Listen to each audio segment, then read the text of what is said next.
Hello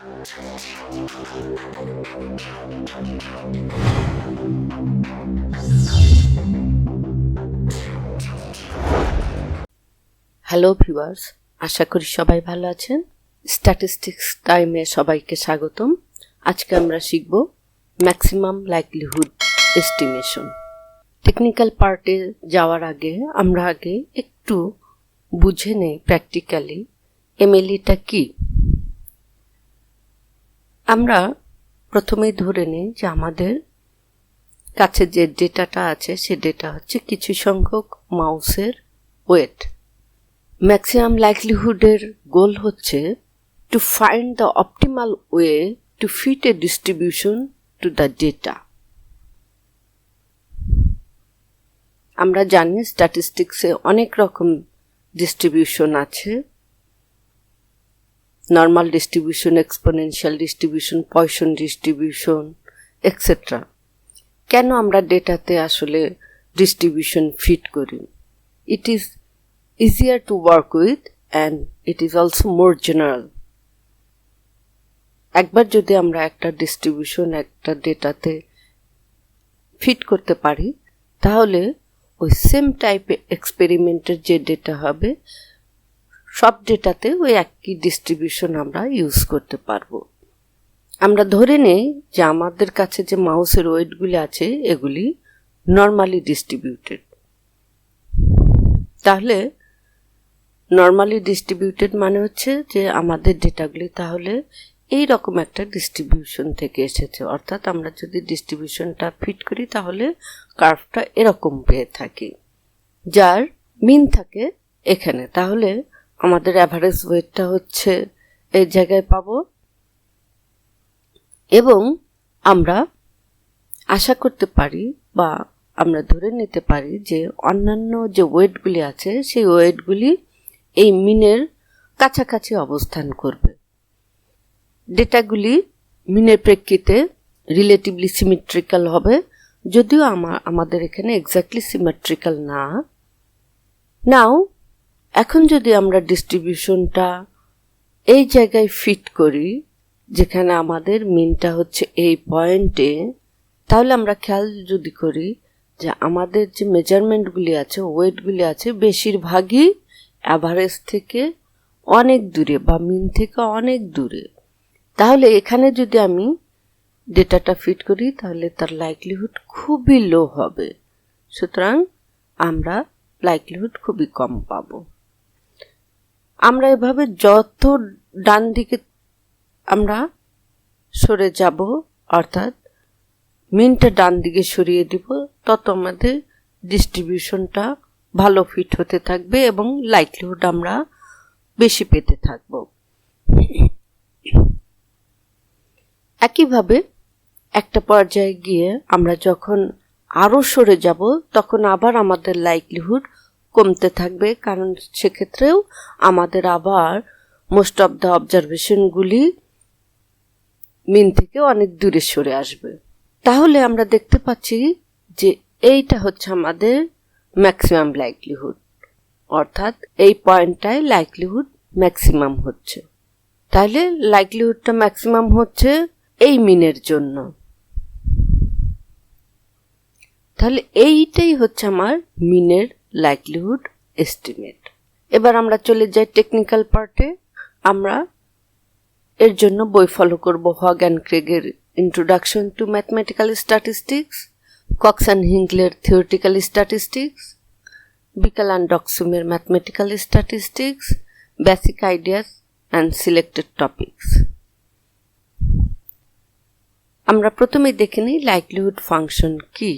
আমরা ধরে নিই আমাদের কাছে এক সেট র্যান্ডম স্যাম্পল আছে x1 x2 up to xn, যার ডিস্ট্রিবিউশন হচ্ছে f of x।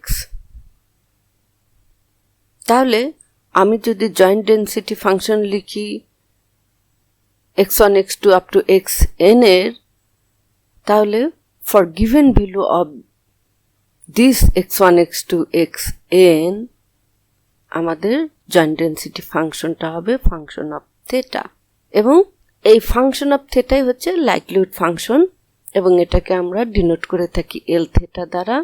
তাহলে likelihood function L theta is nothing but the product of f of xi and with parameter theta.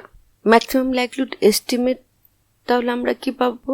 Maximum likelihood estimate of A parameter হবে সেই value of parameter যার জন্য likelihood ফাংশনটা maximum হবে, এবং এটাকে সাধারণত আমরা থিটা হ্যাট দ্বারা লিখি।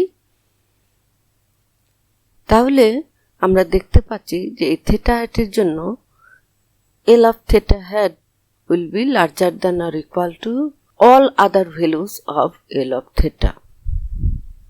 যেহেতু L of theta এবং log L of theta থিটার একই ভ্যালুর জন্য ম্যাক্সিমাম হয়, সুতরাং আমরা MLE বের করার জন্য L theta কিংবা log L theta যে কোনোটা ব্যবহার করতে পারি।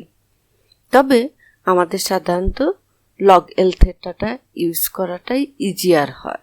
ম্যাথমেটিক্যালি তাহলে MLE of theta পাওয়া যাবে log L thetaর first differentiation equal to 0 set করে, যদিও এর আরেকটা কন্ডিশন হচ্ছে log L thetaর second differentiation should be less than 0, যেটা আমার ম্যাক্সিমাম কনফার্ম করে। যদিও আমরা যখন MLE বের করি এই সেকেন্ড অর্ডার ডিফারেন্সিয়েশনের ভ্যালুটা চেক করি না, আমরা শুধু ফার্স্ট অর্ডার ডিফারেন্সিয়েশনের ইকুয়াল টু 0 সেট করেই এটাকে থিটার জন্য সলভ করে আমরা MLE বের করে থাকি। তাহলে এই যে আমরা ফার্স্ট ডিফারেন্সিয়েশন করে ইকুয়াল টু 0 সেট করছি, এই ইকুয়েশনটাকে বলা হয় লাইকলিহুড ইকুয়েশন। আমরা একটা এক্সাম্পল দেখে নেই। আমরা ধরে নেই x1 x2 up to xn is a random sample from Bernoulli with parameter theta. আমাদের থিটার MLE বের করতে হবে। তাহলে আমাদের লাইকলিহুড ফাংশন এখানে product of theta to the power xi 1 minus theta to the power 1 minus xi এর product 1 থেকে n পর্যন্ত। আমাদের যেহেতু এটা বার্নৌলি ডিস্ট্রিবিউশনের ফর্ম, সুতরাং n টাইমস পর্যন্ত এটা আমাদের প্রোডাক্ট করতে হবে। আমরা প্রোডাক্টটাকে সিম্পলিফাই করলে আমরা পাচ্ছি theta to the power sum of xi 1 minus theta to the power n minus sum of xi। Both সাইডে আমরা লগ নেই, তাহলে log L theta equal to আমাদের হচ্ছে sum of xi Times log theta plus n minus sum of xi Times log 1 minus theta। এখন আমাদের MLE of theta বের করতে হলে ম্যাথমেটিক্যাল ডেফিনেশন অনুযায়ী log L theta কে ফার্স্ট ডেরিভেটিভ করতে হবে with respect to parameter theta এবং equal to 0 set করতে হবে। তাহলে এটাকে আমরা যদি ডিফারেন্সিয়েশন করে উইথ রেসপেক্ট টু theta, তাহলে পাচ্ছি sum of xi over theta minus n minus sum of xi over 1 minus theta equal to 0 set করছি। তাহলে এটাকে এখন আমরা সলভ করব ফর theta। আমরা একটু সিম্পলিফাই করে নেই। 1 minus theta times sum of xi minus theta times n minus sum of xi equal to 0 হচ্ছে আমাদের। এখানে minus theta sum of xi এবং plus theta sum of xi cancel হয়ে যাচ্ছে, তাহলে আমাদের থাকছে sum of xi minus n theta. সেখান থেকে তাহলে আমরা লিখতে পারি n theta equal to sum of xi। সুতরাং থিটার জন্য আমরা পাচ্ছি sum of xi over n। এটাই তাহলে আমাদের MLE। Therefore MLE of theta is equal to sum of xi over n, বা আমরা বলতে পারি x বার। আমরা কিছু MLEর প্রপার্টি চেক করে নিই আসলে কেন MLEটা আমরা করে থাকি।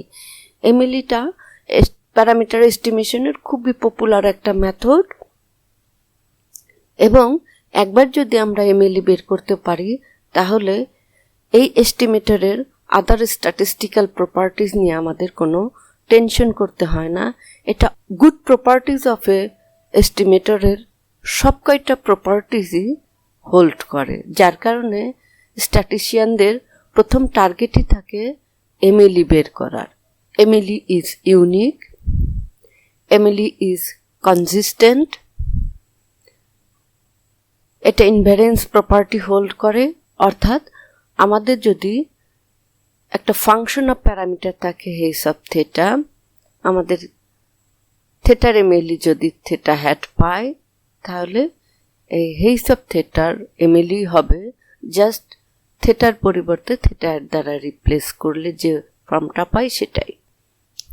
Large sample property, sample size যদি লার্জ হয় তাহলে theta hat will asymptotically follow normal distribution with mean theta এবং ভেরিয়েন্স 1/n I theta।